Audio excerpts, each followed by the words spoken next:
సుమారు 2 వారాల నుండి కొన్ని విషయాలు మనం ధ్యానిస్తున్నాం. మనకు తెలుసు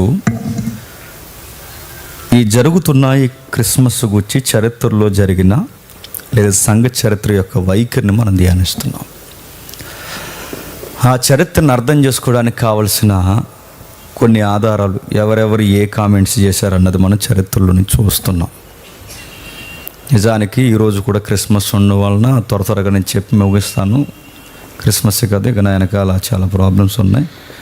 ఇవన్నీ నేను ఇప్పుడు ఎటు పోవాలో తెలియక ఇక్కడికి వచ్చి నిలబడ్డాను నేను నిజంగానే. ఎందుకంటే ఒక పక్క మా అన్నయ్యకి చాలా సీరియస్గా ఉంది, వాడి కొరకు ప్రార్థన చేయండి, బ్యాడ్ న్యూస్ వినకూడదని అనుకుంటున్నాను. రెండవది మా వైఫ్ని ఇప్పుడు హాస్పిటల్ తీసుకెళ్లారు, అదొకటి. మూడవది ఇది అయిన వెంటనే మళ్ళీ క్రిస్మస్ ఉంది, ఇప్పుడు స్టడీ క్లాస్ ఉంది. ఇన్ని మైండ్లో పెట్టుకుని ఇక్కడ నిలబడ్డాను నేను. ఇక్కడ మీరు ఎంతో ఓపికగా వింటే నేను అంత బాగా చెప్పగలను. 7 సేవలు అంటే నా ఇంకా చూస్తే నేను ఏం చెప్పలేను. ఇక్కడికి జాగ్రత్తగా వినండి. నా మైండ్ నేను కొంచెం అటెన్షన్లో తెచ్చుకుంటాను, మీరు కూడా కొంచెం జాగ్రత్తగా విందాం. చూద్దాం. కొన్ని వారాలుగా చరిత్రను మనం ధ్యానిస్తున్నాం. ఈ చరిత్ర చూస్తున్నప్పుడు రోమిల యొక్క పండగలు మనం టచ్ చేస్తాం. అంటే చరిత్రలో ఈ ఛాయలు, ఈ పోకడలు, అంటే ఈ కొవ్వొత్తులు వెలిగించడం, వీధులంటూ తిరగడం, లేదా ఈ డిసెంబర్ 25 అనే ఈ మిత్రాస్ దేవుని యొక్క పుట్టినరోజు కార్యక్రమం చరిత్రలో నమోదైందని, దీని ఈ పోకడలన్నీ మన క్రైస్తవులు ప్రారంభించకముందే అక్కడ విషయాలు ఉన్నాయన్నట్టు మనకి కనబడి డౌట్స్ వచ్చాయి. అందుకే మనలో ఉన్న కొంత క్రైస్తవ పెద్దలు ఏమన్నారంటే ఇది అన్యుల ఆచారం నుంచి వచ్చినది కాబట్టి మనం దీన్ని ఆచరించకూడదు, క్రిస్మస్ అనేది మనకు సంబంధం లేదని కొంతమంది ఆర్గ్యుమెంట్ చేశారు. ఎందుకంటే చరిత్రలో పుట్టినరోజులు చేసుకున్నది హేరోదు చేసుకున్నాడు, అహస్వరేజ్ చేసుకున్నాడు, అంతకుముందు ఫరో చేసుకున్నాడు. కాబట్టి క్రిస్టియన్స్కి పుట్టినరోజులు ఏంటి, మనం హైలైట్ చేయాల్సింది ఏదైనా ఉందంటే జీసస్ కొరకు డెత్ని హైలైట్ చేయాలి అని ఒక పండితుడు ఆర్గ్యుమెంట్ చేసాడని గతించిన వారం మనం చూసాం.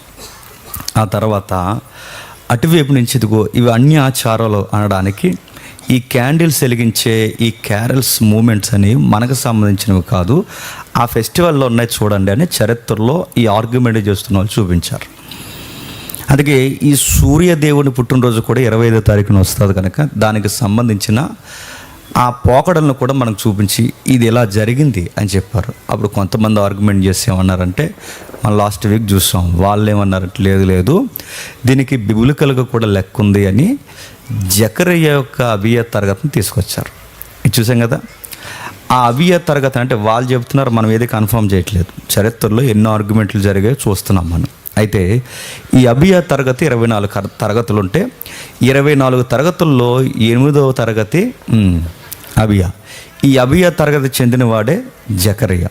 ఈ జకరియా తరగతి ఏ టైంలో వస్తుందంటే అంచనా పండితులు, నవతరం పండితులు, పురాతనమైన పండితుల యొక్క లెక్క ప్రకారం ఈ 8వ తరగతి అనేది అంచనా ప్రకారం వేసుకొచ్చారు. ఏడాదికి ఒక్కొక్కరికి టర్న్ డ్యూటీగా తీసుకుంటే 2 సార్లు వస్తుందట. అంటే ఆర్గ్యుమెంట్ ఉంది, ఇది 2వ సెషన్ స్టార్ట్ అయినప్పుడు అంటే 2వ తరగతి వెళ్ళినప్పుడు గాబ్రియేలు బహుశా కనబడి ఉంటుంది అన్నది ఒక ఆర్గ్యుమెంట్ ఉంది. దానికి బేస్ లేదు, కాకపోతే ఆర్గ్యుమెంట్లో ఉన్నాయి. అయితే ఈ ఆర్గ్యుమెంట్ జరిగినప్పుడు అక్కడ ఒక పదం మనకు కనబడుతుంది. లూకాస్ వార్త అవుతున్నప్పుడు ధూపం వేయడానికి వెళ్ళినప్పుడు అని ఉంటుంది. ఈ ధూపాలట అన్ని వేళ వేయరట. ఈ ధూపాలు, ఈ బలి నైవేద్యాలు, ఈ ప్రత్యేక ప్రార్థనలు ప్రక్షాళన దినాలని ఉంటాయి ఎవ్రీ క్యాలెండర్కి. ఏ దినాలు? ప్రక్షాళన దినాలు. ఈ ప్రక్షాళన అంటే పాప పరిహారార్థపు ప్రక్షాళన దినాలు జరుగుతాయి. ఆ జరుగుతున్నప్పుడు ఈ మూమెంట్స్ ఉంటాయట. ఈ మూమెంట్స్ ఉన్నప్పుడు ఇలాంటి కార్యక్రమం ఎక్కువగా ఏ నెలలో జరుగుద్ది అన్నప్పుడు ఈ చేసే పనిని బట్టి కిపూర్ నెలలో చేస్తారని మనకు రాయబడింది. అదే మనం చూసాం ఆ చరిత్రలో వాళ్ళు చేసిన ఆర్గ్యుమెంట్. ఆ కిపూర్ నెల మన క్యాలెండర్లో తీసుకొస్తే ఏ నెల వచ్చింది?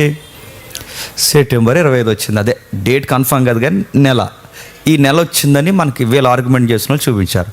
అక్కడి నుంచి 6వ నెల వస్తే ఎంత వస్తుంది? మార్చి నెల. ఎవరో ఒకరో ఇద్దరు ఫాలో అవ్వరు, ఇంకెద్దరికి అర్థమైందని కూడా చెప్పండి. మార్చి నెల. ఆ మార్చి నెల సరిగ్గా మార్చి టైంలోనే ఎవరు గర్భవతి అయ్యారు?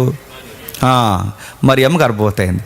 ఆ మార్చికి మళ్ళీ 9 నెలలు కలిపితే, అదే ఈ నెలను కలుపుకుంటే డిసెంబర్ వచ్చింది. ఇది అవుట్లైన్స్ మనం మాట్లాడుకుంటే. ఇది లాస్ట్ వీక్ మనం మాట్లాడాం. అయితే ఇప్పుడు కొంచెం ఇంకా మనం డీప్గా వెళ్తున్నాం. ఇది విన్న తర్వాత చాలామంది అన్నారు, నాకు ఫోన్ చేసి, అంటే మీరు డిసెంబర్ 25 యేసుప్రభు పుట్టారని అనేస్తారా అన్నారు. అనేస్తాం అనలేదు, అన్నారని అన్నాం.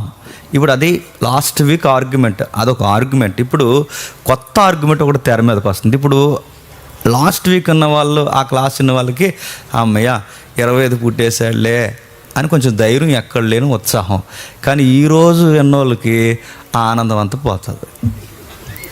ఎందుకంటే ఇంకొక ఆర్గ్యుమెంట్ ఉంది. ఏం ఆర్గ్యుమెంట్ ఉంది? ఒక్కసారి మీకు స్క్రీన్ మీద చూపిస్తాడు. నాకు సరే, ఆయన్ని డెన్నిస్ అంటారు, డెన్నిస్ ద లిటిల్ అని కూడా అంటారు. ఈయన చూడండి, మన తెలుగులో డెనిసియస్ అంటారు, డెన్నిస్ ద లిటిల్ అంటారు. ఈ డెన్నిస్ ద లిటిల్ అనే ఆయన రోమన్ క్యాథలిక్ మాంక్. మాంక్ అంటే సన్యాసి. సన్యాసికి తిట్టు అది. సన్యాసి అంటే భార్య సంసారము అన్నిటినీ వదిలేసి ఏ సుఖాలకి అలవాటు పడకుండా పూర్తిగా దేవునికి అప్పగించుకునే వాళ్ళని మాంకులు అంటారు, సన్యాసులు అంటారు. అంటే ఈయన ఒక రోమన్ క్యాథలిక్ మాంక్ అన్నమాట. ఈ రోమన్ క్యాథలిక్ మాంక్ కొరకు మనకెందుకు, ఈయన గురించి మనకెందుకంటే క్యాలెండర్లు తయారు చేసింది వీళ్ళే. ఎవరు? క్యాలెండర్స్ మనం లెక్క పెట్టుకుంటున్నాం కదా, ఈ క్యాలెండర్స్ తయారు చేసింది వీళ్ళే. ఈ రోమన్ క్యాథలిక్ మాంకు క్యాలెండర్ తయారు చేశాడు. ఎలా క్యాలెండర్ తయారు చేశాడు? క్రీస్తు, బాగా వినండి, క్రీస్తుని బేస్ చేసుకుని ఏడి, బాగా వినాలి, ఏడి అంటే ఆఫ్టర్ డెత్ అంటాం, కాదు, దానికి ఒక డెఫినేషన్ ఉంది. ఏడి అనే ఒక క్యాలెండర్ని తయారు చేశాడు. అయితే ఈయన ఎందుకు తయారు చేశాడంటే పోప్ జాన్ 1, అంటే పోప్ 1 ఎవరైతే ఉన్నారో రోమన్ క్యాథలిక్ పోప్ 1 అంటే జాన్ పోప్ అనే ఆయన ఏం చేస్తాడంటే, అరే మాకు అబ్బాయి మనకు ఒక క్యాలెండర్ కావాలి, ఆ క్యాలెండర్ నువ్వు తయారు చేయి డెన్నిస్ అని చెప్తారనమాట. అప్పుడు ఈయన ఆ ఆజ్ఞను బట్టి ఈ డెన్నిస్ ద లిటిల్ ఎవరైతే ఉన్నారో, ఈ డెన్నిస్ ద లిటిల్ అనే ఆయన, ఎస్ సార్ నేను క్యాలెండర్ తయారు చేస్తానని ఈ మాంక్, అంటే పోప్ అంటే మాంకులకి అధిపతి తెలుసు కదా, అంటే ఈ కింద మతంలో, అంటే ఈ మత ఉద్యమాల్లో పనిచేస్తున్న వారు, ఈ సన్యాసులందరికీ పైన ఉండేదే పోప్ అన్నమాట. అంటే ఆయన శిరస్సులాటోడు. ఈ పోపు ఏం చెప్తాడంటే మనకు ఒక క్యాలెండర్ తయారు చేయండి, ఈ క్యాలెండర్ తయారు చేయండి అంటే అప్పుడు ఈయన క్యాలెండర్ తయారు చేస్తాడు. దేన్ని బేస్ చేసుకుని క్యాలెండర్ తయారు చేశాడు నేను పూర్తి డీటెయిల్స్ చెప్పట్లేదు, ఎందుకంటే అది వేరే సబ్జెక్ట్. ఇవన్నీ మనకి ఎప్పుడు కవర్ అవుతాయంటే, మనకు ఒక విజన్ ఉంది, బైబిల్ కళాశాల కట్టాలండి ఫ్రీగా. అంటే ఒక 1 year పాటు బైబిల్ కోర్సులు స్టార్ట్ చేయాలని, అంటే ఉచితంగా. ఎవరైతే సువార్త చేయాలి, ఎవరైతే సేవ చేయాలి, ఎవరైతే బంజరు భూములు లాంటి ఆత్మీయంగా ఆరిపోయిన జీవితాలు ఉన్నాయో వాళ్ళని వెలిగించాలని, సువార్త చేయాలనుకున్న వారికి 1 year మన దగ్గరే పెట్టుకుంటాం. 100 అంటే ఇయర్కి 100 members మన దగ్గరే పెట్టుకుంటాం. ఫ్యాకల్టీని రప్పిస్తాం, హిస్టరీ, ఇండియాలజీ ప్రతి దాన్ని కవర్ చేస్తాం, బిబ్లికల్ డాక్ట్రిన్స్ అన్నీ కవర్ చేస్తాం. అంటే ఖురాన్, ఇతిహాసాలు, భగవద్గీత, రామాయణం, బైబిల్, ఆర్టికల్స్, అంటే ఈ ఏవైతే ఉందో రాజ్యాంగం అన్నిటినీ కూలంకషంగా నేర్పించి ఇప్పుడు వెళ్ళరా అబ్బాయి సువార్తకని తయారు చేసి ఒక ప్రాజెక్ట్ పెట్టుకోవాలి. జస్ట్ ఇది ప్రకటన మాత్రమే. ఇందులో ముఖ్యమైన గమనిక మగవాళ్ళకు మాత్రమే, ఇంకా ఆడవాళ్ళకి లేదు, ఎందుకంటే వాళ్ళు ప్రత్యేకింపబడిన వారి కుటుంబాలకి. కాబట్టి ఇది చేయాలనుకుంటున్నా. అప్పుడు ఇవన్నీ కవర్ చేసేది సంఘం కనుక అవుట్లైన్స్ మాత్రం మాట్లాడుకుంటున్నా. అప్పుడు ప్రత్యేకించి స్టడీస్ ఉంటాయి, క్యాలెండర్ అంటే ఏంటి, ఈ యొక్క ఫెస్టివల్ సీజన్లు అంటే ఏంటి, హిస్టరీలు అన్నీ కవర్ చేయొచ్చు. కాకపోతే అవుట్లైన్స్ మాత్రం మనం మాట్లాడుకుంటున్నాం, ఎందుకంటే ఇది మాట్లాడుకోవడం మొదలు పెడితే ఈ క్యాలెండర్స్ ఇవన్నీ మనం మాట్లాడుకుంటే మళ్ళీ డిసెంబర్ వస్తుంది. అందుకే అవుట్లైన్స్ మాత్రం మనకు. Okay, right. అయితే ఈయన్ని తయారు చేయమన్నప్పుడు ఈయన ఏం చేశాడు? క్రీస్తు పుట్టుకను బేస్ చేసుకుని క్యాలెండర్ తయారు చేయాలనుకున్నాడు. చాలామంది ప్రసంగాలు అంటాం కదండి, కాలాన్ని క్రీస్తు విభజించాడు అని. కాలాన్ని క్రీస్తు విభజించాడు, క్రీస్తు పూర్వం, క్రీస్తు శకం అని. నిజం చెప్పనా, కాలాన్ని క్రీస్తు విభజించడం అన్నది ఒక సైడ్ వాస్తవమైన, అసలు కాలాన్ని క్రీస్తు ద్వారా విభజించాలన్న తొలి పలుకుగా ఆ ఇత్తనం వేసింది ఎవరు? Dennis the little. గుర్తుపెట్టుకోండి. అంటే క్యాలెండర్లో క్రీస్తు పూర్వం, క్రీస్తు శకం అని ఈ కాలాన్ని ఇలా విభజించాలని దీన్ని ప్రస్తావించింది ఎవరంటే ఈ డెన్నిసే తెర మీద తీసుకొచ్చాడు. దీనికి అధికారం ఇచ్చింది ఎవరంటే జాన్ పోప్ 1 ఈయన ఇచ్చిన తర్వాత ఈ క్యాలెండర్ తయారు చేయడానికి అప్పటికే ప్రపంచంలో మనుగుల్లో క్యాలెండర్లు ఉన్నాయి. క్యాలెండర్లు ఏమి లేకుండా లేవు, అప్పటికే క్యాలెండర్స్ ఉన్నాయి. అయితే క్యాలెండర్లు ప్రపంచంలో ఏ క్యాలెండర్ తీసుకున్నా 2 రకాలుగా ఉంటుంది క్యాలెండర్. గుర్తుపెట్టుకోండి, 2 రకాలు. ఎన్ని క్యాలెండర్లు కలిపినా 2 రకాలుగా ఉంటుంది. ఆ 2 రకాలు ఏంటంటే, ఒకటి లోనార్ క్యాలెండర్ అంటారు, 2 సోలార్ క్యాలెండర్ అంటారు. అంటే చంద్రయాన్ క్యాలెండర్ ఒకటి, సూర్యుని బేస్ చేసుకునే క్యాలెండర్. అంటే ఈ 2 ఉంటాయి ప్రపంచంలో. చంద్రుడిని బేస్ చేసుకుని అయినా ఉండాలి, లేదా సూర్యుని బేస్ చేసుకుని ఉండాలి. కానీ డిఫరెంట్గా ఒక క్యాలెండర్ ఉంటుంది అప్పుడు ప్రభుత్వానికి. ఆ ప్రభుత్వం దేన్ని బేస్ చేసుకుందంటే రోమా పట్టణ నిర్మాణాన్ని బేస్ చేసుకుంది. అర్థమవుతుంది, అర్థమవట్లేదా? మన సూత్రం మర్చిపోకండి, అర్థమైనా అర్థమైనట్టు పెట్టండి. సరే, అయితే ఈ 2 రకాల క్యాలెండర్ ఉన్నాయి. చంద్రయాన్ క్యాలెండర్కి బాగా వినండి, ఇమేజెస్ చూపిస్తారు తమ్ముడు. చంద్రయాన్ క్యాలెండర్కి సూర్యుని క్యాలెండర్కి డిఫరెన్స్ ఉంటుంది మన ఇండియాలో. నెక్స్ట్ చూద్దాం. దీన్ని జూమ్ చేయి, ఒకసారి జూమ్ చేయండి. ఇదంతా నేను తయారు చేసుకొచ్చింది కదండి. ఆల్రెడీ ఎవరైతే చెప్పారో మనకన్నా ముందు పెద్దలది వాళ్ళది నేను తెచ్చాను అంతే. జేమ్స్ అనికి ఇంత జ్ఞానం ఎక్కడదని అనుకోకండి, మనకు అంత సీన్ లేదు. అది నేర్చుకున్నది చెప్తున్నాను నేను అంతే, వినండి. అయితే ఈ క్యాలెండర్స్ చూడండి. చంద్రయాన క్యాలెండర్కి మీకు కనబడుతుందా? నాకు కనబడట్లేదు సార్, మీకు కనబడుతుంది కదా? ఓకే, నేను ఇక్కడ చూసుకుని చెప్తాను, మీరు చూడండి. ఆ చంద్రయాన క్యాలెండర్కి సూర్యుని క్యాలెండర్కి తేడా మంత్కి, అంటే 1 మంత్కి 29 డేస్ ఉంటాయి వాళ్ళకి. చంద్రుడి ప్రకారం 9.5 లేదా 9/1/2 అంటే సుమారు 1 మంత్కి 29 రోజులు ఉండొచ్చు అంతే. అంటే చంద్రయాన క్యాలెండర్ ప్రకారం 29 రోజులు, సంవత్సరానికి వచ్చి 354 రోజులు. బాగా వినాలి, చంద్రయాన్ క్యాలెండర్ ప్రకారం మనకు కనబడేది 29 రోజులు, అదే సంవత్సరానికి 365 రోజులు. ఎందుకంటే చంద్రుడి యొక్క క్రమాన్ని, చంద్రుడి యొక్క ఆ యొక్క భ్రమణాలను బట్టి ఆ క్యాలెండర్ తయారు చేస్తారు. ఎందుకు మనం చంద్రయాన్ క్యాలెండర్ ఎందుకు చూస్తున్నాం చెప్తాను వినండి. రెండవది సూర్యుని క్యాలెండర్, అంటే ప్రజెంట్ ఇప్పుడు మనం బేస్ చేసుకున్నది. మంత్ కంటే నెలకొచ్చి 30 లేదా 31 రోజులు మనకు కనబడితే ఎప్పుడప్పుడు మనం క్యాలెండర్లో చూసినప్పుడు 30 నుండి 31. అయితే సంవత్సరానికి వచ్చి ఎంత ఉంటుందంటే 365. దానికి దీనికి ఎన్ని రోజులు తేడా ఉందండి చెప్పాలి? 11 రోజులు తేడా ఉంది. అంటే ఈ తేడాని మీరు అలా మైండ్లో పెట్టుకుని ఎదరికెళ్ళి మనకు అర్థమవుద్ది. చంద్రయాన్ క్యాలెండర్ ప్రకారం ఏమో 354 వస్తుంది, సూర్యుని క్యాలెండర్ ప్రకారం ఏమో 365 రోజులు వస్తుంది. రెండింటికి తేడా 11 రోజులు వస్తుంది. ఈ రెండింటి కొరకు మనం ఎందుకు ఆలోచించి, అసలు చంద్రయాన్ క్యాలెండర్ కూడా మనకెందుకంటే యూదుల క్యాలెండర్ అయినా, ఇస్రాయేల్ క్యాలెండర్లు అయినా, ఇంకా మీకు మాట్లాడుకోవాలంటే ఇస్లాం క్యాలెండర్ అయినా, అక్కడ వరకు ఎందుకు మన ఇండియన్స్ క్యాలెండర్లు అయినా, జాతకాలు పెడతారు కదా జాతకాలు, ఈ ఇండియన్స్ క్యాలెండర్ అయినా, ఈ క్యాలెండర్లు అన్నీ దేని పట్టుకుని ఉంటాయి తెలుసా? చంద్రుని బట్టి. దేని బట్టి? చంద్రుని బట్టి. ఈ చంద్రయాన్ని బట్టి, అంటే చంద్రుని బట్టి. అందుకే ఇప్పుడు యూదులు ఫాలో అయ్యే క్యాలెండర్ కూడా చంద్రయాన్ క్యాలెండర్ కనుక, చంద్రుని బట్టే లెక్కలు ఉన్నాయి కనుక అందుకు దాన్ని టచ్ చేస్తున్నాం. దేన్ని? చంద్రాన్ని. లేకపోతే ఆ క్యాలెండర్తో మనకి పని లేదు. పైగా ఈ క్యాలెండర్ మనం మాట్లాడుకున్నప్పుడు ఇప్పుడు క్రీస్తు పుట్టుకను ఎలా కొలిచాడంటే 2 విషయాలు తీసుకున్నాళ్ళండి. 2 విషయాలు ఏంటంటే, ఒకటి మత్తయ్య గారు కోట్ చేస్తారు క్రీస్తు పుట్టుకు వచ్చి, 2 లూకా గారు కోట్ చేస్తారు. జస్ట్ అలా మైండ్లో పెట్టుకోండి.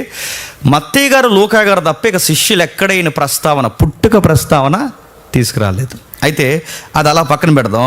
అయితే ఇది ఖచ్చితంగా ఈ చంద్రయాన్ క్యాలెండర్ ప్రకారం మనం చూస్తే లెక్క తేలిపోద్దంటే తేలదు. ఎందుకంటే చరిత్రను ఎప్పుడైనా చూడాలి అంటే సమకాలీన క్యాలెండర్స్ కూడా తీసుకోవాలి. ఇప్పుడు క్రీస్తు చరిత్రను కదిపామంటే ఖచ్చితంగా ఒక ప్రభుత్వం మనకు తెర మీదకి వస్తుంది. చెప్పాలి, క్రీస్తు ప్రభు అయిన యేసుక్రీస్తు వారి యొక్క పుట్టుకను మనం కదిపామంటే ఖచ్చితంగా ఒక ప్రభుత్వం తెర మీదకి వస్తుంది. ఆ ప్రభుత్వం పేరు చెప్పండి. అది రామప్రభుత్వం. రామప్రభుత్వం ఒక క్యాలెండర్ వాడేది. రామప్రభుత్వం ఏ క్యాలెండర్ వాడేదండి? AUC అంటారు. ఏంటది? AUC. ప్రొనౌన్సియేషన్ సరిగా లేకపోయినా అర్థం చెప్తాను వినండి. అబూ ఉర్బే కోండిథా అంటారనమాట. అక్కడ ఉందో లేదో చూడండి. ఉందా? ఇక్కడ లేదు. నెక్స్ట్ దానికి వెళ్తాముడు హబు ఉర్బే, అది చూడండి, అదిగో అక్కడ చూసారా? కోండిథా అంటే హబు ఉర్బే అంటే దాని అర్థం ఏంటి? దాని అర్థం ఏంటంటే హబు ఉర్బే AUC అంటే దాని అర్థం ఏంటంటే రోమా పట్టణ నిర్మాణం అనంతరము అని దాని అర్థం. ఏంటంట? రోమ్ పట్టణం ఏదైతే ఉందో రోమా పట్టణం నిర్మాణము అనంతరము. అంటే ప్రభుత్వం లెక్కలు ఎలా తీసుకునేదంటే రోమాపట్నం నిర్మాణము అనంతరము, రోమాపట్నం నిర్మాణము అనంతరము. అంటే ఇప్పుడు ఈయన క్యాలెండర్ తయారు చేయమన్నారు. పోప్ జాన్ 1 గారు క్యాలెండర్ తయారు చేయమన్నారు. ఎవరిని? డెనిస్ ద లిటిల్ని. ఇప్పుడు క్యాలెండర్ తయారు చేయన్నాడు. క్యాలెండర్ తయారు చేయాలంటే గాలిలో చూసి తయారు చేసేస్తాడా? తయారు చేయాలంటే ముందు ఏ క్యాలెండర్ ఉందో దాన్ని బేస్ చేసుకునే తయారు చేయాలి. అర్థమవుతుందా? ఆల్రెడీ ఒక డెమో ఉంటే ఆ డెమోని బట్టే తయారు చేయాలి. ఇప్పుడు ఈయన క్యాలెండర్ తయారు చేయాలంటే ఇప్పుడు ఈయనకి డెమో క్యాలెండర్స్ ఏవి? చంద్రయాన్ 2, దానితో ముడిపడి ఉన్న ఇదిగో AUC ఈ క్యాలెండర్. అంటే ఇప్పుడు ప్రధానంగా ఈయన ఏ క్యాలెండర్ తీసుకుంటాడంటే రోమా ప్రభుత్వం క్యాలెండర్ తీసుకుంటాడు. ఈయన ఈ క్యాలెండర్ తీసుకుని లెక్కలైన మొదలుపెట్టాడు. లెక్కలేస్తే 2 విధాలుగా రోమిలు చేస్తారు. ఎందుకంటే మీరు కన్ఫ్యూజ్ అవుతారు మళ్ళీ గూగుల్లో చూస్తే. అందుకే ముందుగా మీకు అవుట్లైన్ చెప్తున్నాను. ఒకటి AUC బేస్ చేసుకుని తీస్తారు. 2 గ్లాడియేటర్స్ ఫైట్ ఉంటుంది చూసారా, ఆ ఫైట్ జరగడానికి కూడా ఒక సీజన్ ఉంటుంది. ఆ సీజన్ బట్టి కూడా వీళ్ళు లెక్క తీసుకుంటారు. అంటే 2 లెక్కలు మనకు కనబడతాయి, కానీ ప్రధానమైనది ఈ AUC లెక్కనే తీసుకుంటారు వాళ్ళు. వీళ్ళు తీసుకుని దాన్ని బట్టి రోము పట్టణ నిర్మాణం దగ్గర నుంచి ఈయన లెక్క తీసుకుంటే క్రీస్తు, బాగా వినాలి, ఆ రోమపట్నం క్రీస్తు పూర్వం లేదు, క్రీస్తు శకం లేదు, క్రీస్తు పుట్టుకుని కొలవడానికి రోమా పట్టణాన్ని స్టార్ట్ చేశాడు. ఎక్కడి నుంచి స్టార్ట్ చేశాడు? లెక్క మీకు కనబడచ్చు చూడండి. 753 నుండి లెక్క తీసుకున్నాడు. ఎక్కడి నుండి? 753. మీ లెక్కలు చూడండి, సంఖ్య పెద్ద సంఖ్య నుంచి చిన్న సంఖ్యకు దిగుతూ ఉంటుంది. ఈ లెక్క తీసుకున్నాడు ఆయన. ఈ తీసుకున్నది సరిగ్గా 53. అంటే ఇంకా ముందుకు వెళ్ళొచ్చు. 53 నుంచి ఆ లెక్కలు మనం మొదలు పెడితే 54ని సరిగ్గా ఆయన ఎక్కడ కోట్ చేశాడు చూడండి. 54 ఏరో మార్క్ తిరుగుతుంది చూడండి. సరిగ్గా క్రీస్తు ఎక్కడ పుట్టాడంటే AUC అంటే రోమ్ పట్నం నిర్మాణం అనంతరం క్రీస్తు ఎక్కడ పుట్టాడంటే AUC అంటే రోమాపట్నం నిర్మాణం అనంతరం 754లో పుట్టాడని కన్ఫర్మ్ చేశాడు. అప్పుడు వచ్చింది ఏడి అంటే అనోడానమీ. అంటే దాని అర్థం ఏంటి? దాని అర్థం ఏంటంటే ప్రభు యొక్క సంవత్సరము అని అర్థం. ప్రభు యొక్క సంవత్సరం ఏంటి అంటే ఇప్పుడు 754 ముందు వరకు క్రీస్తుకు ముందున్న కాలాన్ని రోమపట్న నిర్మాణం అని తీసుకుంటే ఇక్కడి నుంచి కాలాన్ని ఏం చేశాడు? క్రీస్తు పుట్టాడు కనుక ఇది ఏడి అన్నాడు. ఇక ఇక్కడి నుంచి ప్రభు సంవత్సరాలు అన్నాడు. అంటే క్యాలెండర్లో ఆయన నోట్ చేయడానికి ఏడి అనే మొట్టమొదటిసారి ఆ పదాన్ని ఆయన తీసుకొచ్చాడు ఆయన. అందుకే ఇది ప్రభు సంవత్సరం అని ఈ క్యాలెండర్ని బట్టి ఈ క్యాలెండర్ని తయారు అంటే AUC క్యాలెండర్ని బట్టి ఇప్పుడు ఏదైతే డెన్నిస్ ఉన్నాడో ఆ డెన్నిస్ ఒక క్యాలెండర్ తయారు చేయడానికి ఆయన కాలాన్ని గుర్తించాడు. ఎక్కడ గుర్తించాడు? 754లో కాలాన్ని గుర్తించాడు. అక్కడి నుంచి ఈయన లెక్కలేసాడు. ఆ లెక్కలేసి లెక్కలేసిన తర్వాత ఇంకా అన్ని లెక్కలు నేను చెప్పట్లేదు. ఈ లెక్కలేసిన తర్వాత వీటిని తయారు చేసిన తర్వాత ఈయన తయారు చేసే క్యాలెండర్లు ఏమనంటే డిసెంబర్ 25ని ఈయన పుట్టాడని ఎవరు కన్ఫర్మ్ చేశారు? డెన్నిస్ ద లిటిల్ కన్ఫర్మ్ చేశాడు. నా మాటలు అర్థమవుతలేదు. ఈయన కన్ఫర్మ్ చేశాడు. అయితే డెన్నిస్ తయారు చేసే జూలియస్ సీజర్ తయారు చేసిన క్యాలెండర్ ఆధారంగా, లేదా ఈ చంద్రయాన క్యాలెండర్ ఆధారంగా, లేదా ఏదైతే ఈ రోమపట్న నిర్మాణ క్యాలెండర్ ఆధారంగా ఏది చూసినా వాళ్ళకు అనుకూలంగా ఎలా చెప్పుకొచ్చారంటే డిసెంబర్ 25 యేసుక్రీస్తు పుట్టాడు అనడానికి ఈ లెక్క తీసుకొచ్చాడు. ఈ లెక్క ఎక్కడి వరకు కొనసాగిందంటే 1552 వరకు అందరు నమ్మారండి. ఎప్పటి వరకు? 1552 వరకు. 1552లో మళ్ళీ లెక్కలు తయారు చేశారు. కొత్త క్యాలెండర్ తెర మీద తెచ్చారు. ఆయన పేరు గ్రెగేరియన్ అంటారు. ఇప్పుడు మనం వాడే క్యాలెండర్ ఏంటి? గ్రెగేరియన్. బాగా వినాలి. ఈయన ఎలా చేశాడు? ఈయన ఏం చేశాడంటే గ్రెగేరియన్ మళ్ళీ 15వ శతాబ్దంలో అంటే 1552లో మధ్యలో చూపిస్తుండే తమ్ముడు. 1552లో గ్రెగేరియన్ లెక్కలేయడం రిఫరెన్స్ దొరికింది. బాగా వినాలి. ఎప్పటి వరకు మనం ఏ క్యాలెండర్ రైట్ అనుకుంటున్నాం? Dennis the little calendar right అనుకుంటున్నా. ఎందుకు? ఆయన దేన్ని బట్టి లెక్కలు తీశాడు? రోమ్ పట్టణ నిర్మాణం అనంతరం 753 తర్వాత నుంచి 754లో క్రీస్తు పుట్టాడని ఆయనకున్న సమాచారాన్ని బట్టి ఆ లెక్కలు తీసుకున్నాడు. అయితే అక్కడి వరకు బాగుంది. 1500 సంవత్సరాలు అంటే సుమారు 1000 సంవత్సరాలు పైసిలుక. ఇంకా మీకు ఎక్కువ అర్థం కాలేదు, ఎందుకంటే ఈయన అటు 5, 6 అటు ఇటు వచ్చిన వ్యవహారం కనుక సుమారు 1400 సంవత్సరాలు లేదా 1000 సంవత్సరాలు రౌండ్ ఫిగర్ తీసుకుంటే అందరు నమ్మారు, అంతా బాగుంది.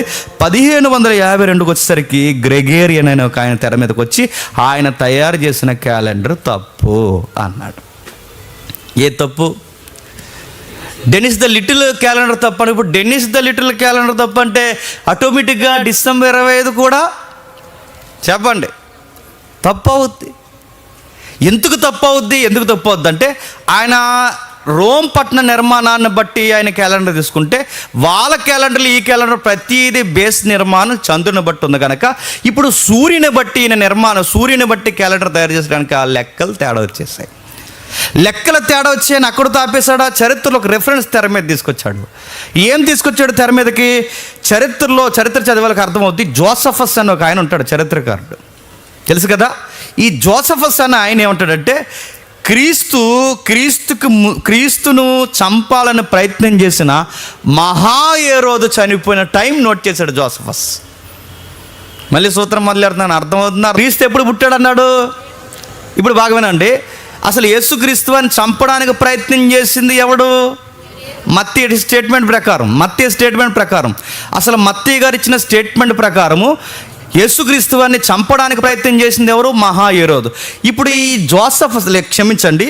జోసఫస్ ఇచ్చిన లెక్కల ప్రకారం 750లో ఏరోదు చనిపోతే ఇప్పుడు డెన్నిస్ ఇచ్చిన లెక్కల ప్రకారం బాగా వినాలి, డెన్నిస్ ద లిటిల్ యేసుక్రీస్తు ఎప్పుడు పుట్టాడు అన్నాడు?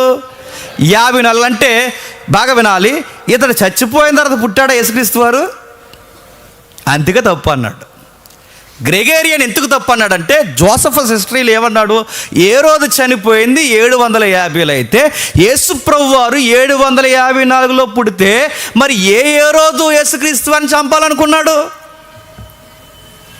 అర్థమైనట్టే. అర్థమైంది లేదా? ఇప్పుడు మాకు అర్థమవుతున్నాయి. ఆయన చాలా చాలా చక్కగా కౌంటర్ చేశాడు గ్రెగేరియన్. ఎంత బాగా కౌంటర్ చేశాడు చూడండి. జోసఫస్ 750లో ఏరోదు చనిపోయాడని చెబితే మత్తయి లెక్కల ప్రకారం ఏరోదేగా యేసుక్రీస్తు వారిని చంపాలని ప్రయత్నం చేసింది. ఇప్పుడు యేసుక్రీస్తు వారి పుట్టుక సమయంలో ఖచ్చితంగా ఎవరు ఉండాలి? ఏరోదు ఉండాలి. యేసుక్రీస్తు వారి పుట్టుక సమయంలో ఖచ్చితంగా ఏరోదు ఉంటే, అది 50లో చనిపోయాడని ఆయన డిక్లేర్ చేస్తే, జోసఫస్ డిక్లేర్ చేస్తే 54లో యేసుక్రీస్తు పుట్టాడన్న లెక్క తప్పు. డెన్నిస్ ద లిటిల్ ఎక్కడో పొరపాటు పడ్డాడు, ఈ క్యాలెండర్ తప్పని చాలా డేరుగా కామెంట్ చేశాడు. అర్థమవుతుందా? అయితే ఈయన కామెంట్ చేసిన తర్వాత లెక్కలు ఎలా వచ్చాయో చెప్పుకొస్తున్నాడు. ఆ చెప్పుకొస్తూ ఒక మాట అన్నాడు.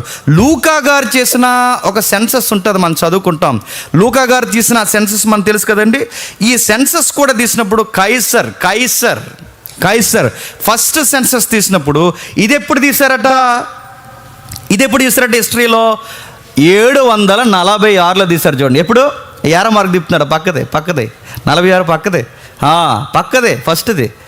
అది 746లో కైసర్ లెక్క తీసింది ఎక్కడ? 746 అంటే 746లో కైసరు జనసంఖ్య తీయండి అన్నాడు. నా మాటలు అర్థమవుతుందో?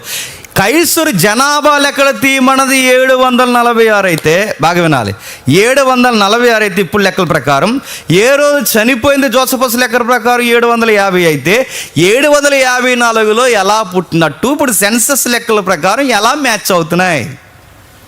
కాబట్టి డెన్నిస్ ద లిటిల్ చెప్పింది చెప్పండి తప్పు. ఇప్పుడు డిసెంబర్ 25 కూడా పెట్టి డౌట్. అందుకే గుర్తుపెట్టుకోండి. అందుకే డేట్ ఎవరికీ తెలియదండి, కానీ రోజులు 13 రోజులే తేడా గనక బహుశా ఆ నెల ఉండొచ్చు అని అంచనా మాత్రమే. ఏ నెల? డిసెంబర్ నెల అవ్వచ్చు. అందుకే ఇది క్రిస్మస్ సీజన్ అనేది ఫస్ట్ నుంచి ఎండింగ్ వరకు ఎందుకు చేస్తారంటే ఏదో ఒక నెలలో చేస్తారు. డేట్ కన్ఫర్మ్ చేయలేం, ఎందుకంటే ఇప్పుడు క్యాలెండర్ రకరకాలుగా ఉన్నాయి కనుక ఆ క్యాలెండర్లో ఈ విధి విధానాలు సరిగ్గా కోడ్ చేయబడలేదు కనుక ఈ లెక్కలు తేడా వచ్చాయి. అయితే 754లో క్రీస్తు పుడితే జోసఫస్ ప్రకారం 750లో ఏ రోజు చనిపోతే ఇప్పుడు 54లో పుట్టిన లెక్క చెప్పండి తప్పు. డెనిస్ దా చెప్పిన లెక్కలు తప్పు. ఇప్పుడు దానికి దీనికంటే ఏ రోజుకి యేసుక్రీస్తు వారి పుట్టుకి ఎన్ని సంవత్సరాల తేడా వస్తుందండి? 4 సంవత్సరాల తేడా వస్తుంది. అంటే ఇప్పుడు కైసర్ లెక్క ప్రకారం ఎప్పుడు 746. ఇన్ని లెక్కలు తేడా వస్తున్నాయి. ఇప్పుడు మీకు ఇంకా ఇంకొక మరో లెక్క ఉంటుంది, మీరు చూడండి. అయితే కైసర్ లెక్క ఏదైతే ఉందో కైసర్ లెక్క 746లో సెన్సస్ తీయమని, ఇవి నవతరం లెక్కలు, ఇప్పుడు ప్రజెంట్ లెక్కలు ఇవి.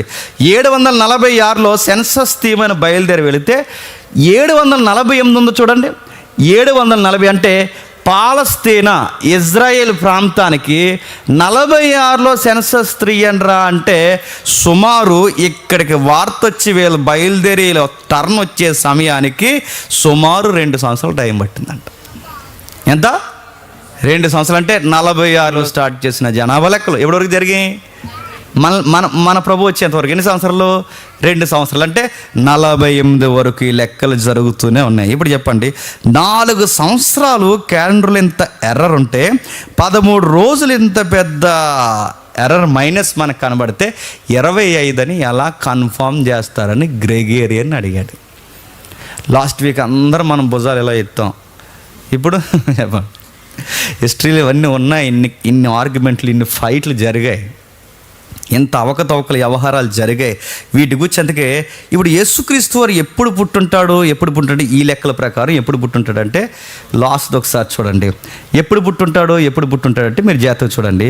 కింద యారం వరకు ఉంది చూసారా, 2 సింబల్లో. ఎప్పుడు పుట్టుంటాడంటే క్రీస్తు పూర్వం 6 లేదా 5, 6-5 మధ్యస్థంలో యేసుక్రీస్తు వారు పుట్టుంటాడని అంచనా.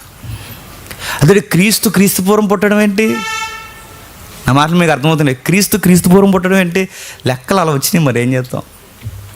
యేసుక్రీస్తు వారు క్రీస్తు పూర్వం పుట్టాడు ఇప్పుడున్న లెక్కల ప్రకారం. అప్పుడున్న లెక్కల ప్రకారం అది స్టార్టింగ్ డేస్. ఎందుకు? వాళ్ళు తీసుకున్న లెక్కల ప్రకారం, ఆ యూదుల క్యాలెండర్ లేదా ఆ చంద్రయాన క్యాలెండర్ ప్రకారం, ఆ లెక్కల ప్రకారం వారు తీసుకున్నది స్టార్టింగ్ డేస్ కనుక అక్కడ సరిపోయింది. ఇప్పుడు 4 సంవత్సరాలు 13 రోజులు లేదా 11 రోజులు అఫీషియల్గా అనఫీషియల్గా కూడా మనం ఎలా చూసినా అక్కడ లెక్కలు తేడా వస్తున్నాయి కనుక ఇప్పుడున్న లెక్కల ప్రకారం ఎప్పుడు పుట్టుంటాడంటే క్రీస్తు పూర్వం 5 లేదా 6 మధ్యస్థంలో ఎప్పుడో పుట్టుంటాడు అని లెక్క. ఇప్పుడు చెప్పండి, ఇప్పుడు ఈ సెన్సస్ ప్రకారం మనం చూస్తే బహుశా ఈ సెన్సస్ తీస్తున్న టైంలోనే, అంటే ఏ రోజు చనిపోయాడు అని ఏవైతే మనం అంటున్నామో ఆ కామెంట్ పూర్తిగా ఆధారం లేని కామెంట్. అది క్షమించండి, ఏ రోజు కాదు, క్షమించండి. ఏదైతే 54లో పుట్టాడని మనం మాట్లాడుకున్నాం ఆ కామెంట్ పూర్తిగా ఆధారం లేని కామెంట్. జోసఫస్ కామెంట్ నన్ను తీసి కొట్టిపడలేము. ఎందుకంటే చరిత్రలో ఆయనకి చాలా వెయిట్ ఉంది. ఎవరికి? జోసఫస్కి. ఆయన రాసిన ప్రతీది ఆధారాలతో కూడుకుని కనుక ఆయన లెక్కన ప్రథమంగా తీసుకొని ఇప్పుడున్న సోలార్ సిస్టమ్ ఏదైతే ఉందో వీటన్నిటిని బట్టి ఇది అయ్యి ఉండొచ్చు అని లెక్క తీశారు. అయితే మీరు ఇంటికి వెళ్ళిన తర్వాత మీకు పెద్ద డౌట్ వస్తుంది, నేను ముగిస్తాను. జస్ట్ క్యాలెండర్ కోసమే చెప్తాను. ఈరోజు సరదాగా మీరు గూగుల్లో కొట్టారనుకోండి, యేసుక్రీస్తు వారు పుట్టుక ఎప్పుడైనా గూగుల్లో కొట్టినా అడిగినా ఏం చెబుతా చెప్పినా మార్చి ఏప్రిల్లో పుట్టాడంటది. ఎప్పుడు? మార్చి ఏప్రిల్లో. ఎవరు అడిగారు చెప్పిన క్వశ్చన్ మా వైఫ్ అడిగింది నన్ను. సరదా కొట్టింది, దానికి ఎందుకు డౌట్ వచ్చింది, నా మీద డౌట్ వచ్చింది, ఎవరో డౌట్ వచ్చింది. కొట్టేయండి ఏప్రిల్ అని వచ్చింది, మీరేట అలా చెప్తున్నారు అంతే. నేను అనుకున్నాను ఎందుకు ఇలాగ అడిగిందో. తర్వాత నేను చూస్తే ఎందుకు అది డౌట్ వచ్చిందంటే చరిత్రలో ఎందుకు డౌట్ వస్తుందంటే సంఘ పెద్దలు ఎవరినే తప్పు పెట్టొద్దండి. మనం 2 ఆర్గ్యుమెంట్లు గౌరవిద్దాం. రోజులు తేడా ఉండొచ్చేమో కానీ చెప్పండి, కాలం తేడా రాలేదు. అయితే చంద్రయాన్ క్యాలెండర్ ప్రకారం వారి లెక్కల ప్రకారం క్రీస్తు ఇప్పుడున్న లెక్కల ప్రకారం క్రీస్తు పూర్వం 2 లేదా 3. ఇప్పుడున్న లెక్కల ప్రకారం చంద్రయాన్ క్యాలెండర్ ప్రకారం క్రీస్తు పూర్వం 2 లేదా 3. ఇప్పుడున్న సోలార్ క్యాలెండర్ ప్రకారం క్రీస్తు పూర్వం 5 లేదా 6. మళ్ళీ చెప్తున్నాను, చంద్రయాన్ క్యాలెండర్ ప్రకారం 2 లేదా 3, సోలార్ క్యాలెండర్ ప్రకారం 5 లేదా 6. ఈ లెక్కలు 2 తీసుకుంటే పెద్దలేమో చంద్రయాన్ క్యాలెండర్ని బట్టి మంత్ ఇదే, డేట్ ఇదని వాళ్ళు ఏదో వాళ్ళు అనుకున్న లెక్కల ప్రకారం వాళ్ళు చెప్పారు. అయితే సోలార్ క్యాలెండర్ ప్రకారం ఏంటంటే డేట్ అది కాదు, ఇదిగో ఇయర్స్ కూడా తేడా వచ్చాయి. అయితే మంత్ ఏకీభవించినా కానీ డేట్ అయితే కన్ఫర్మ్ చేయొద్దు. ఎందుకంటే జోసఫస్ చెప్పిన దాని ప్రకారం, డెనిస్ ద లిటిల్ తీసుకున్న దాని ప్రకారం రెండు కంపేర్ చేస్తే 13 రోజులు తేడా వచ్చాయి. కాబట్టి దీన్ని కన్ఫర్మ్ చేయడానికి వీలు లేదు అని ఇప్పుడు పండితులు ఆర్గ్యుమెంట్ చేస్తున్నారు. అయితే మరొక ఆర్గ్యుమెంట్ ఉంది. ఏమనుంది? మరి మార్చి ఏప్రిల్ యేసుక్రీస్తు వారు పుట్టారని ఇప్పుడు మన గూగుల్ ఎందుకు చూపిస్తుంది అంటే రచయితలు ఏదైతే రాసి, ఏదైతే ముందుగా టైప్ చేసి, ఏదైతే గూగుల్కి, డేటాకి లేదా ఈ సోషల్ మీడియాకి అందిస్తారో అదే ముందు మనకు చూపిస్తుందండి. ఈ యొక్క గూగుల్కి లేదా ఏఐకున్న టెక్నాలజీ ఏంటంటే ముందుగా ఎవరైతే కామెంట్ రాసి అందులో పెడతారో అదే మనకి ఈ సోషల్ మీడియా ముందుగా చూపిస్తుంది.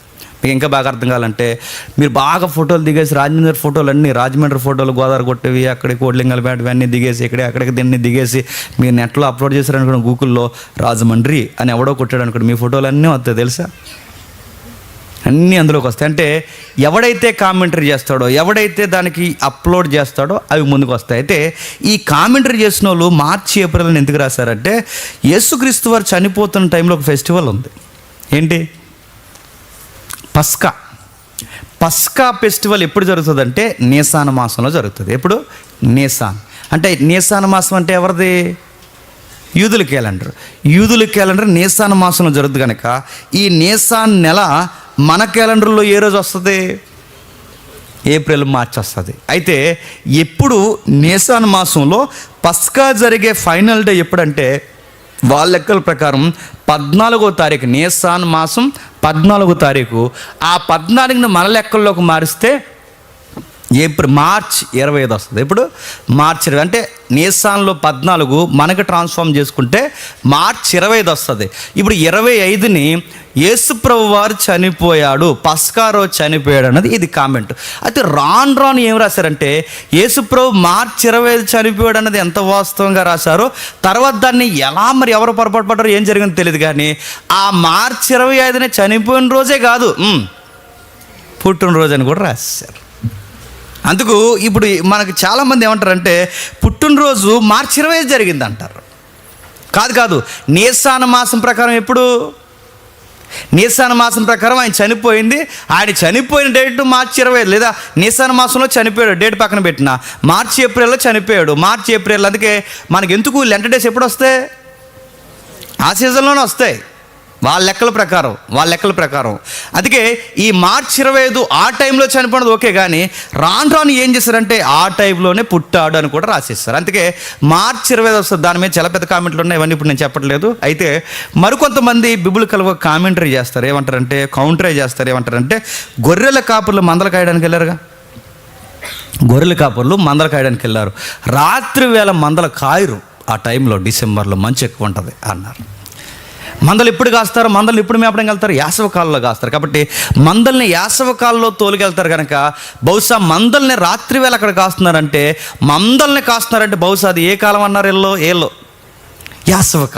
యాసవకాలంలోనే మందల్ని కాస్తారు, యాసవకాలంలోనే బయట కడతారు, యాసవకాలంలోనే బయటికి తీసుకెళ్తారు. కనుక ప్రభు పుట్టింది మందలు అనేది రాయబడి ఉంది కనుక, కాస్తున్నారు అనేది రాయబడి ఉంది కనుక దాన్ని బేస్ చేసుకుని ఏమన్నారంటే యేసుక్రీస్తు వారు పుట్టింది ఎప్పుడంట?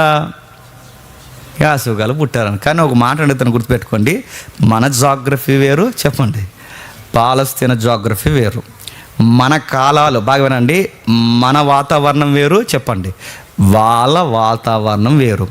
మనకున్న మూమెంట్స్ వాళ్ళకు ఉంటాయి అనుకోవడం పొరపాటు. ఎందుకంటే మన భౌగోళిక పరిస్థితులు వేరు, వాళ్ళ భౌగోళిక పరిస్థితులు వేరు. ఈ కామెంటు అది నాసిరకమైన కామెంట్, అది నిలబడుతుంది, గుర్తుపెట్టుకోండి.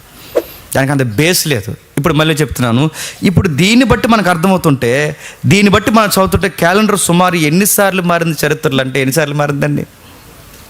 బైబిల్ లెక్కల ప్రకారం అటు యూదుల క్యాలెండర్ కానీ, ఇటు ఎవరైతే ఉన్నారో డెనిస్ ద లిటిల్ కానీ, ఏడేని కన్ఫర్మ్ చేసిన ఆయన కానీ, ఇప్పుడు గ్రెగేరియన్ సుమారు ఎన్నిసార్లు మారుతూ వచ్చింది? 2 లేదా 3వసారి స్థిరపరచబడింది. ఇప్పుడు మనం వాడుతున్న క్యాలెండర్ గ్రెగేరియన్ క్యాలెండర్. ఇప్పుడు గ్రెగేరియన్ క్యాలెండర్ ప్రకారం డేట్ ఎప్పుడు తెలియదు. గ్రెగేరియన్ క్యాలెండర్ ప్రకారం యేసుప్రభు వారి యొక్క పుట్టినరోజు తారీఖు ఎప్పుడు తెలియదు. ఇప్పుడు పండితుడి యొక్క పెద్దలు చెప్పారే అంచనా ప్రకారం మరి అభియ తరగతి ఉంది కంటే తరగతిని బట్టి మంత అయితే చెప్పగలమేమో కానీ చెప్పండి తేదీని చెప్పలేం. కాబట్టి ఏది ఏమైనా నేను చివరికి ముగిస్తున్నాను, కేవలం క్యాలెండర్ కోసం మీరు చెప్పి ఏది ఏమైనా ఒకటైతే కన్ఫర్మ్, యేసుక్రీస్తు వారు చెప్పండి పుట్టారు. యేసు ప్రభు వారు పుట్టారు. మాకు లెక్కలు తేలినా తేలకపోయినా ఎవిడెన్స్ దొరికినా దొరకకపోయినా మనం ఒకటి బలంగా నమ్ముతాం, దేవుడు దీనుడిగా ఇలలోనికి వచ్చాడు. నిన్న మొన్న ఒక బ్రదర్ ఫోన్ చేసి మీరు ఇలాంటి మెసేజ్ చెప్పడం వలన ఇలాంటి పండుగ వాతావరణాలను మీరు ఎంకరేజ్ చేసిన వాళ్ళు అయిపోతారు కదా అన్నాడు నన్ను. ఇలాంటి మెసేజ్ మీరు చెప్పడం వలన ఇలాంటి పండుగ వాతావరణం ఎంకరేజ్ చేస్తే పాపం ఎక్కువైపోతుంది కదా అన్నారు. అప్పుడు నేను అన్నాను, ఏమీ జ్ఞాపకం చేసుకునే కన్నా నిస్సారంగా ఉండే కన్నా ఏడాదికి ఒక్కసారన్నా యేసుక్రీస్తుని జ్ఞాపకం చేసుకుని అందరూ పోగవుతున్నారే, ఆ పోగైన దాన్ని మనం ఎందుకు వదిలేయాలి, అది ఉపయోగించుకుంటే తప్పేంటి బ్రదర్ అని నేను అడిగాను. ఏదో ఒక పేరు మీద ఇప్పుడు మొన్న జేఎన్టీ ఇంజనీరింగ్ యూనివర్సిటీకి మనం వెళ్ళాం. ఏదో ఒక టైంలో వెళ్ళి జేఎన్టీ యూనివర్సిటీలో సువార్త చెప్తానండి, రండి జేమ్స్ గారు ప్రిన్సిపల్ గారు పిలిచారు, మీరు సువార్త చెప్పండి అంటారా? అలా డయాస్లు ఎప్పుడు దొరుకుతాయి తెలుసా? ఎప్పుడు దొరుకుతాయి చెప్పండి? క్రిస్మస్ అనే ఒక వేదిక మీద దొరుకుతాయి. విజయవాడ మళ్ళీ మొన్న వారం చెప్పాను, మళ్ళీ విజయవాడ ఇంజనీరింగ్ కాలేజ్ మనం పిలుస్తున్నారు. ఆర్ఎస్ కాలేజ్ ఏదో నాకు సరిగ్గా గుర్తులేదు, ఆర్కే కాలేజ్, ఆ కాలేజ్ వాళ్ళు పిలుస్తున్నారు. ఇప్పుడు మామూలు టైంలో వెళ్ళి మన క్రిస్మస్ మెసేజ్ చెప్తా అంటే వింటారా? సువార్త చెప్తా అంటే వింటారా? అందుకే ఉన్నదాన్ని ఉపయోగిద్దాం, ఏదో ఒకటి ఉపయోగించి ఆ ఉపయోగించిన దాన్ని బట్టి క్రీస్తు సువార్తని చెప్దాం. మరి హిస్టరీ అంత ఎందుకు మనం నేర్చుకుంటున్నాం? ఎందుకు నేర్చుకుంటున్నాం అంటే అప్పుడప్పుడు టీవీ 9లో కొంతమంది మేధావులు కూర్చుని యేసుక్రీస్తు వారు పుట్టిన తేదీ మీద కామెంట్ చేస్తున్నారు కనుక వాళ్ళ చరిత్ర చెప్తుంటే మన నోరు అలాగా ఆవలిస్తే ఈగలు వెళ్ళిపోకుండా చెప్పండి నువ్వు చెప్పే సోద అంతా మాకు తెలుసని మనకు ఒక ఆన్సర్ ఉండాలని చెప్పండి ఈ చరిత్ర డిస్కషన్ చేస్తున్నాం, ఈ చరిత్ర మనం తెలుసుకునే ప్రయత్నం చేస్తున్నాం. ఇది మాకు తెలుసురా అబ్బాయి, ఆయన చరిత్ర నువ్వు చెప్పడం ఏంటి? చరిత్రలో వీటి గురించి ఫైట్ చేసింది ఎవరు? మా వాళ్ళే ఫైట్ చేశారు. డెనిస్ ద లిటిల్ అయినా మావాడే, గ్రెగేరియన్ అన్నా చెప్పండి మావాడే. వీళ్ళందరూ ఫైట్ చేసింది ఎవరు? మా వాళ్ళు ఉన్న గొప్పతనం ఏంటంటే మాలో తప్పులుంటే మమ్మల్ని మేమే విమర్శించుకుంటాం, సరి చేసుకుంటాం, స్థిరపరచుకుంటాం, బాగుపరుచుకుంటాం, మా విశ్వాసాన్ని బలపరుచుకుంటాం. ఇది మనకు తెలియకుండా మనం అలా ఉన్నాం అనుకోండి, ఈ హిస్టరీలో ఉన్న లొసుకులన్నీ తెచ్చి అది పెద్ద భూతద్దంలో చూపించి మీ యేసుక్రీస్తు వారికి పుట్టుకకి ఆధారం లేదనగానే మనకు డౌట్ వచ్చేసి ఇప్పుడు నన్ను ఏం చేయమంటామంటే అందాక ఈ గ్రంథం చదివని మనకు ఒక గ్రంథం ఇచ్చేస్తున్నారు. అందుకే కాస్త తెలుసుకుందాం, ఎందుకంటే చదువుకున్న మనకే ఈ విషయాలు తెలియకపోతే క్రైస్తవ్యంలో సామాన్యులు చాలామంది ఉన్నారు, వాళ్ళందరికీ ఎవరు చెప్తారండి? అందుకే 3 వారాల నుండి ఇది భాగాలు ఆలోచిస్తున్నాం. ఈ ఫెస్టివల్స్ అనేవి ఎలా స్టార్ట్ అయినాయి, ఆ సెమీరా ఏంటి, ఆ నిమ్రోద్ ఏంటి, అది మొదటి వారం చూస్తాం. మొన్న వారం ఈ లెక్కలు ఎలా వస్తాయి అది చూస్తాం. అవునన్నవారు ఏమంటారు, కాదన్నవారు ఏమంటారు, వీటన్నిటిని చూస్తాం. ఇప్పుడు క్యాలెండర్ అంటే ఏంటో చూస్తాం. కానీ ఒకటైతే ఉండిపోయింది, అది మీ ఆసక్తిని బట్టి చెప్పాలా చెప్పకూడదు తర్వాత నేను డిసైడ్ చేసుకుంటాను. ట్రెడిషన్స్, ఈ గంటలు కట్టడం ఏంటి, ఈ స్టార్లు ఎలా వచ్చాయి, ఈ క్యారల్స్ అనేవి నిజంగా అక్కడి నుంచి వచ్చినవేనా, ఈ క్రిస్మస్ తాత మనకు అవుట్లెట్ చదువు కానీ ఇంకా డీప్ స్టడీ ఉంది, ఇవన్నీ ఏంటి, ఈ ఇంతగా ఎలా స్థిరపడడానికి కారణం ఏంటి, ఈ చరిత్రలో ఎలాగే ఈ సాంప్రదాయాలు లేకపోతే ఈ మంచిగా వచ్చిన పద్ధతులు ఇవి ఎలా జరిగాయి, వాక్యానుసారంగా ఇలా చెయ్యొచ్చా చేయకూడదా, అసలు వాక్యం ఈ క్రిస్మస్ గురించి ఈ పండుగల గురించి ఏమని కన్ఫర్మ్ చేస్తుంది, దీని గురించి మాట్లాడుకోవాలంటే చెప్పండి మళ్ళీ ఇంకొక వారం మీ ఆసక్తిని బట్టి. ఇది కేవలం చరిత్ర మాత్రమే మనం మాట్లాడుకుంటున్నాం. ఈ చరిత్ర మనం తెలుసుకొని నలుగురికి చెప్పడానికి మాత్రమే మాట్లాడుతున్నాం. ఇప్పుడు చెప్పండి, గ్రెగేరియన్ క్యాలెండర్ ఉంది, జూలియస్ బేస్ చేసుకున్న చెప్పండి డెనిస్ ద లిటిల్ క్యాలెండర్ ఉంది. ఈ రెండింటిని మనం మాట్లాడుకున్నాం. ఈ వారం మనం మాట్లాడుకున్నది క్యాలెండర్ మాత్రం మాట్లాడుకున్నాం. క్యాలెండర్ ఉన్నా లేకపోయినా మన ప్రభు పుట్టాడన్నది వాస్తవం, కాలం విడదీశాడన్నది వాస్తవం, క్రీస్తు పూర్వం క్రీస్తు శకమన్న కాలానికి సరైన రెఫరెన్స్ ఆయనే అన్నది వాస్తవం. మన ప్రభు వచ్చాడు, మన ప్రభు జీవించాడు, మన కొరకు మరణించాడు, అనేకులకు అగపడ్డాడు, మన స్థిరపరిచాడు, మరలా వస్తానని మాటిచ్చి వెళ్ళిపోయాడు.